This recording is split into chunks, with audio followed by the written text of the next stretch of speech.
So ito yung sinusulong ni Senator Robin Padilla, the bad boy senator na binoto ng mga DDS. So tingnan natin kanyang panukala, no. Actually, hati yung nito opinion, no, ng mga netizen, mga Pilipino in general dito sa panukala nito ni Senator Robin Padilla. So panoorin natin, ano. Senador Robin Padilla na ibaba sa 10 taong gulang ang age of criminal liability. Paglilinaw ni Senador Kiko Pangilinan, pwede pa namang litisin ang mga edad 15 pataas sa kasalukuyang batas at pwede pa ring makulong ang edad 9 hanggang 15. Maling akalaan niya na hindi sila pwedeng panagutin. So, sino ba dito yung nakaranas ng 10 years old siya? No? Lahat naman tayo, no? Kung ikaw ay legal age ka na, dumanga sa 10 years old. Actually, wala na akong maalala. Wala na akong masyadong maalala nung 10 years old ako. Kundi kakulitan, of course. Yun. Puro sa labas, no? Tumatakas sa hapon para makapaglaro sa labas. 10 years old eh. 10 years old pataas eh. Bata eh. Ganun talaga. Gutin kung karumal-dumal ang ginawa. Nakatutok si Mark Salazar. Sa plenaryo ng Senado, hiningi ni Senador Robin Padilla ang suporta ng mga kasama sa gusto niyang amyenda sa Juvenile Justice and Welfare Act. Dapat na raw ibaba sa edad 10 ang criminal liability ng mga bata, imbis na 18 sa kasalukuyang batas. Yung mga nakagawa po ng mga heinous crime, hindi ko po talaga matatanggap na tatawagin nating mga bata itong mga ito. Sana po buksan din po natin ang isip natin sa usapin ng kailangan na. Nakita ko na ang worst of the worst. Sabihin nyo na. Pero ako hindi ko masikmura. Ano bang kaso ni Robin? Di ba? Illegal possession of firearms. No? Nakulong siya. Nasa tamang edad na siya eh. No? Kaya siya nakulong. Of course. Yung nakita niyo worst of the worst. Hindi ko rin masabi na na enough na yung karanasan niya sa Bilibid, kasi sa mga nakakilala sa akin, meron akong kapatid na nasa Bilibid, madalas akong pumunta sa Bilibid, may visit ako sa kapatid ko, and ako personally, nung kabataan ko, at the age of parang 22, 23 yata, nakulong na rin naman ako eh. Actually, 3 times pa nga ako nakulong eh. Yung mga pag nalasing ka, dala ng kabataan, of course, nangyari talaga yun eh. And si Robin Padilla yung worst of worst. Sa Bilibid, yan doon? VIP yan doon. Pera yan eh. Pero mga pera ka, hindi ka gagalawin doon. Of course, iba yung treatment sa'yo. Ewan. Pero pumalag sa panukala si Senador Kiko Pangilinan, ang may akda ng 2006 Juvenile Justice and Welfare Act. May kakulangan ng batas. Ngunit mas marami ang kakulangan sa implementasyon kaysa sa batas mismo. Yung basic na kakulangan yan, kukulong naman talaga yung bata eh. 15, 18 pababa, 17 pababa, up to 15. Ikukulong naman talaga yan. Dati kasi may Boys Town eh. Kaso mo, sa batas ni Kiko Pangilinan, may separate na holding area yung mga minor. Hindi siya kasama sa mga hardened criminals nga. Kasi nga pag sinama mo yan, may impluwensya yung batang yan. No? Kasi kadalasan man talaga sa mga nagiging sindikato, magmaliit lang yung kaso nila, pagpasok nila sa kulungan, paglabas nila, syempre marami silang nakilala doon na connection. Nagiging sindikato na.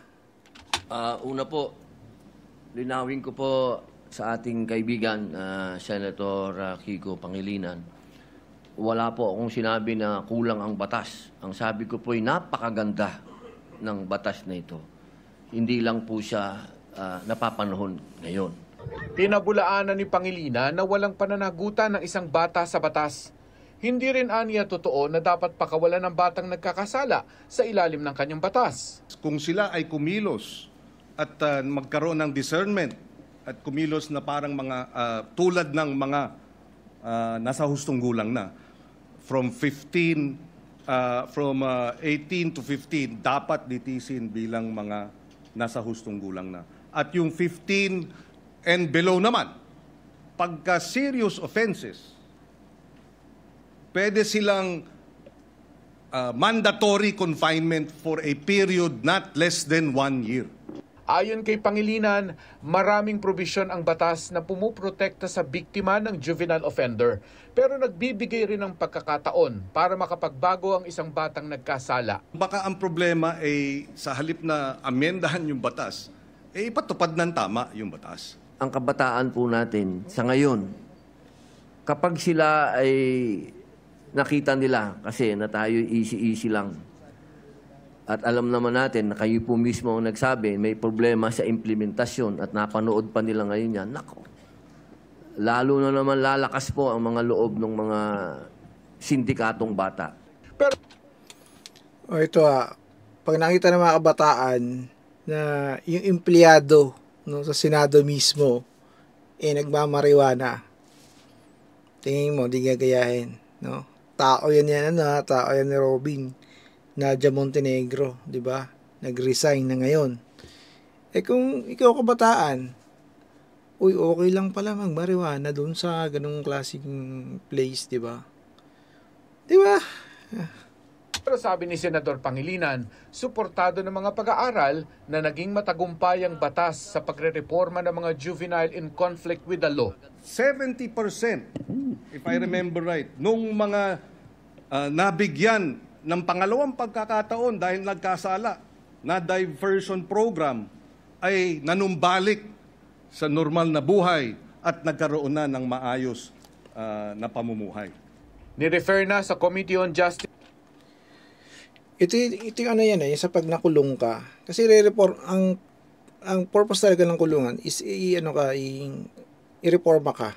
No? Kaya nga rehabilitation yan Baga, nakagawa ka ng krimen, so i-rehabilitate ka doon para pag nakalaya ka, bumalik ka sa lipunan is patanggapin ka ng lipunan o baga, continuing adjustment mo. Kasi nga, na-reform mo nga di ba? Kaya nga yung National Bureau Correction, di ba? Bucor, no? Bureau of Correction. Kaya kinokorek di ba?